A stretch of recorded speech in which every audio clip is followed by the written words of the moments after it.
It's Mother's Day. Can you suggest a gift for my mother? Actually ഫ്രണ്ടിന്റെ ഈ WhatsApp മെസ്സേജാണ് ഈ വീഡിയോയ്ക്ക് കാരണം. Mother's Day. ശരിക്കും അമ്മയെ സ്നേഹിക്കാനും അമ്മയ്ക്കൊരു സമ്മാനം കൊടുക്കാനും ഒരു ദിവസത്തിന്റെ ആവശ്യമുണ്ടോ നമുക്ക്? അമ്മ ഒന്ന് ആലോചിച്ച് നോക്കിയേ. കുട്ടിയായിരുന്നപ്പോൾ, നന്നേ കുട്ടിയായിരുന്ന സമയത്ത് നമുക്ക് എല്ലാം നമ്മുടെ അമ്മയായിരുന്നു. അമ്മയും അച്ഛനും എന്ന് പറഞ്ഞു കഴിഞ്ഞാൽ നമുക്ക് ഈ ലോകത്തിൽ അവരെ കഴിഞ്ഞിട്ട് വേറെ ഒന്നുമില്ല. അവർ തന്നെയാണ് പറയുന്ന കാര്യങ്ങളെല്ലാം ശരിയാണ്. വേറെ എല്ലാവരെക്കാളും നമ്മൾ സ്നേഹിച്ചിരുന്നത് അവരെയായിരുന്നു. പക്ഷെ കുറച്ചു കാലം അങ്ങോട്ട് ചെന്നപ്പോഴത്തേനും സ്കൂളിലൊക്കെ പോകാൻ തുടങ്ങിയപ്പോൾ നമ്മൾ പറയാൻ തുടങ്ങി അമ്മയ്ക്ക് വലിയ കാര്യങ്ങളൊന്നും പിടുത്തമില്ല, കാര്യങ്ങളെല്ലാം അറിയുന്നത് ടീച്ചറിനാണ്. It always happens actually. കാരണം കൊച്ചു കുട്ടികൾ ചിലപ്പോൾ സ്കൂളിൽ നിന്ന് എന്തെങ്കിലും ചെറിയ ചെറിയ സാധനങ്ങളൊക്കെ തെറ്റുകൾ എഴുതിക്കൊണ്ട് വരും. കാരണം ഒത്തിരി കുട്ടികളെ ഇങ്ങനെ ഒന്നിച്ചിരുത്തി ടീച്ചർ പഠിപ്പിക്കുന്ന സമയത്ത് ചിലപ്പോൾ ഒരു നോട്ട്ബുക്കിൽ ഒരു മിസ്റ്റേക്കോ മറ്റോ വന്നോന്നിരിക്കും. അതും കൊണ്ട് വീട്ടിൽ വരുമ്പോൾ അമ്മ ഇത് ശ്രദ്ധിക്കും. എന്നിട്ട് അമ്മ പറയും, മക്കളെ ഇത് തെറ്റാണ്, ഇതിങ്ങനെയാണ് എഴുതേണ്ടതെന്ന് പറയും. ഉടനെ പിള്ളേർ പറയും, അമ്മയ്ക്ക് ഒരു വസ്തു അറിയത്തില്ല, ടീച്ചറിനെ എല്ലാം അറിയാവുന്നത്, മിണ്ടാണ്ടിരിക്കുമെന്ന് പറയും. കാരണം കുട്ടികൾ അപ്പോൾ വിചാരിക്കുക ടീച്ചറാണ് ഏറ്റവും വലിയ ശരിയെന്നാണ്.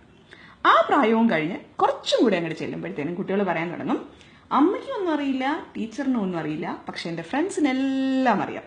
കാരണം അവർക്കാണ് കാര്യങ്ങളെല്ലാം വളരെ കൃത്യമായിട്ട് അപ്ഡേറ്റഡ് ആയിട്ടുള്ളത്, ബാക്കി ആർക്കും ഒരു വസ്തു അറിയില്ല എന്ന് പറയുന്ന ഒരു ഏജിലേക്ക് കുട്ടികൾ വരും.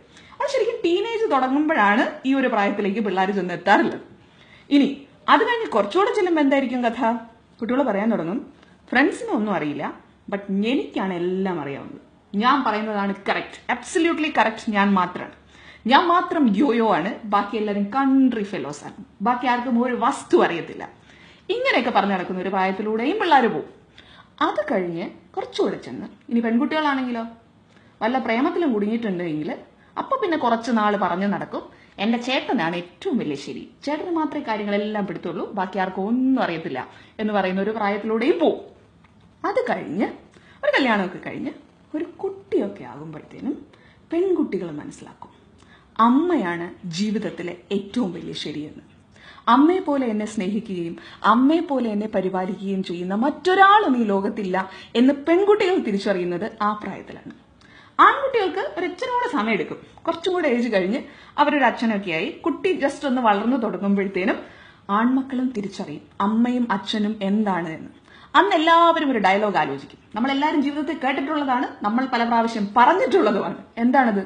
നീയൊക്കെ ഒരു അച്ഛനും അമ്മയും ആയാലും മാത്രമേ ഈ പറയുന്ന കാര്യം എന്താണെന്ന് മനസ്സിലാവുകയുള്ളൂ. അന്ന് നമ്മളെന്താ വിചാരിച്ചത്?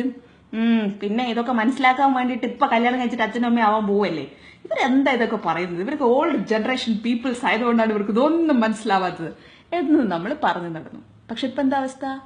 ആക്ച്വലി നമ്മൾ ആ കാലഘട്ടത്തിൽ എത്തുമ്പോൾ നമ്മൾ നമ്മുടെ മക്കളോട് ഇതേ ഡയലോഗ് തന്നെ അടക്കി. ഇതൊരു കാലത്തിന്റെ സൈക്കിളാണ്, ഇതൊരു ചക്രമാണ്, ഇതിൽ നിന്ന് ആരും വിട്ടുപോകുന്നില്ല, എല്ലാവരും ഇതിന്റെ പാർട്ട് തന്നെയാണ്. സോ എന്റെ കൊച്ചനുജന്മാരോടും അനുജത്തിമാരോടും എനിക്ക് പറയാനുള്ളത്, ഈ ഒരു സൈക്കിളിലൂടെ നമ്മൾ എല്ലാവരും കടന്നു പോകും. പക്ഷെ അവസാനം എത്തുന്നൊരു തിരിച്ചറിവ്, ആ തിരിച്ചറിവിലേക്ക് എത്തുമ്പോഴത്തേനും നമ്മൾ ഒരുപാട് മനസ്സുകളെ വേദനിപ്പിച്ചിട്ടുണ്ടാവും. ആ വേദനിപ്പിക്കലിന് നിങ്ങൾ കാരണമാവരുത്. ശരിയാണ്, ചിലപ്പോൾ നിങ്ങൾ ചെയ്യുന്ന ചില കാര്യങ്ങൾക്ക് അമ്മയും അച്ഛനും ഒക്കെ ടോട്ടലായിട്ട് എതിരായിരിക്കും. അവർ പറയും ഇത് ചെയ്യാൻ പാടില്ല എന്ന് പറയുമ്പോഴത്തേനും നമുക്ക് വല്ലാണ്ട് വാശി തോന്നും. ഇതെന്തിനായത്, ഞാൻ പറയുന്ന എല്ലാ ആഗ്രഹങ്ങൾക്കും എതിര് നിൽക്കുകയാണല്ലോ, എൻ്റെ കൂടെ ഒന്നിനും സപ്പോർട്ട് ചെയ്യുന്നില്ല, മറ്റേ ഫ്രണ്ടിന്റെ അച്ഛനാണെങ്കിൽ അങ്ങനെയല്ല, ഫ്രണ്ടിന്റെ അമ്മയാണെങ്കിൽ ഇങ്ങനെയല്ല, എൻ്റെ അച്ഛനും അമ്മയും മാത്രമാണ് ഇങ്ങനെയുള്ളത്, ഇവർ മാത്രം ഭയങ്കര പിന്തിരിപ്പനായുള്ള ആൾക്കാരാണ് എന്നൊക്കെ നമുക്ക് തോന്നും.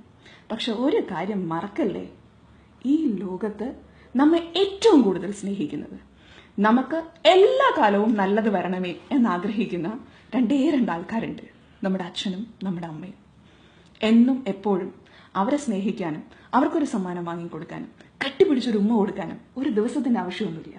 ഇതൊക്കെ എന്നും എപ്പോഴും ചെയ്യാവുന്നതാണ്. കാരണം ഇതൊക്കെ എന്നും എപ്പോഴും ചെയ്താൽ പോലും നമുക്ക് തന്നൊരു ജന്മം ഉണ്ടല്ലോ, അതിനുള്ള കടം ഈ ജന്മം കൊണ്ടൊന്നും കൊടുത്തു തീർക്കാൻ പറ്റില്ല. അതുകൊണ്ട് സ്നേഹിക്കാൻ പറ്റുന്നിടത്തോളം സ്നേഹിക്കുക, ആ മനസ്സുകളെ വേദനിപ്പിക്കാതിരിക്കുക, സന്തോഷത്തോടെ സ്വയം ജീവിക്കുക, മറ്റുള്ളവർക്കും സന്തോഷം പകർന്നു നൽകുക. Always remember, we are born to win.